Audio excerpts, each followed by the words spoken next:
Hi అండి. నమస్తే. Welcome back to Aswi cooks. అందరికీ శ్రీరామనవమి శుభాకాంక్షలు. ఈరోజు వీడియోలో శ్రీరామనవమి ప్రసాదాలు చలిమిడి, వడపప్పు, పానకాలను ఎలా తయారు చేయాలో చూద్దామండి. ముందుగా వడపప్పు తయారీ కోసం ఒక గిన్నెలోకి పెసరపప్పును వేసుకొని ఈ పెసరపప్పు మునిగేంత వరకు నీళ్ళని పోసుకోవాలి. ఈ పెసరపప్పు నానడానికి మనకు దాదాపుగా ఒక 15 నిమిషాలు టైం పడుతుందండి. దీన్ని పక్కన పెట్టుకుందాం. ఇప్పుడు ఒక మిక్సీ జార్ తీసుకుని ఒక కప్పు వరకు పొడి బియ్యపు పిండిని వేసుకోండి.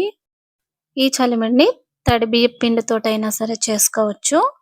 అరకప్పుకి కొద్దిగా తగ్గించి బెల్లాన్ని వేసుకోండి. ఇప్పుడు 2 సార్లు మిక్సీ పట్టండి. ఇలా బెల్లము పిండి కలిసిన తర్వాత కొద్దిగా నీళ్ళని వేసుకోండి. పొడి బియ్యం పిండి కాబట్టి కొంచెం నీళ్లు పడతాయి. అదే మీరు తడి పిండితో చేస్తే మాత్రం నీళ్లు అసలు పట్టవండి.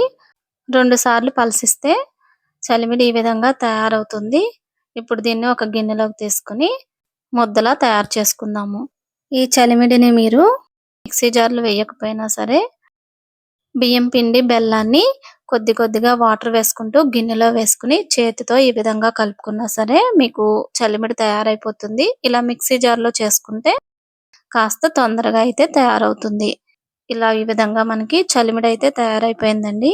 ఇప్పుడు పానకం తయారీ కోసం కొన్ని మిరియాలు, ఒక యాలకుని పొడి చేసుకుని పెట్టుకోవాలండి.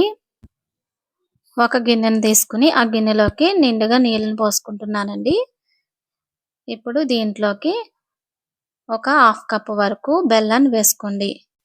ఈ పానకంలో కొంచెం బెల్లం ఎక్కువ వేసుకుంటేనే చిక్కగా ఉండి పానకం టేస్ట్ బాగుంటుందండి. బెల్లం ఇలా ఈ నీళ్ళలో కరిగేంత వరకు కరిగించండి. బెల్లం ఇలా కరిగిన తర్వాత మిరియాలు, యాలకుని పొడి చేసుకుని వేసుకోండి. ఈ పొడి కూడా కలిసేంత వరకు బాగా కలుపుకోండి. ఇలా కలుపుకుంటే మనకు తీయగా ఘాటుగా ఉండే పానకం అయితే తయారయ్యిందండి. ప్రతి గుడి దగ్గర ఈ శ్రీరామనవమికి తప్పకుండా ఈ పానకాన్ని తయారు చేస్తారండి. ఇప్పుడు వడపప్పునైతే తయారు చేద్దాము. వడపప్పుకి మనం పెసరపప్పుని నానబెట్టుకున్నాం కదండి. ఇప్పుడు పెసరపప్పు అయితే నానింది. ఈ పప్పులో ఉన్న వాటర్ అంతా వంచేసుకోవాలి. ఇలా వంచేసుకున్న తర్వాత దీంట్లో ఒక స్పూన్ వరకు కొబ్బరి తురుమును వేసుకోవాలండి. ఇలా కొబ్బరి తురుము వేసుకుని ఈ పెసరపప్పు రెండు కలిసేటట్లు కలుపుకుంటే మనకు వడపప్పు అయితే తయారైపోయింది. చూసారు కదండి, మనం చలిమిడి, వడపప్పు అలాగే పానకాన్ని అయితే తయారు చేసుకున్నాము. ఇలా మీరు కూడా ఈ శ్రీరామనవమికి ఇలా తయారు చేసి దేవుడికి నైవేద్యంగా పెట్టండి.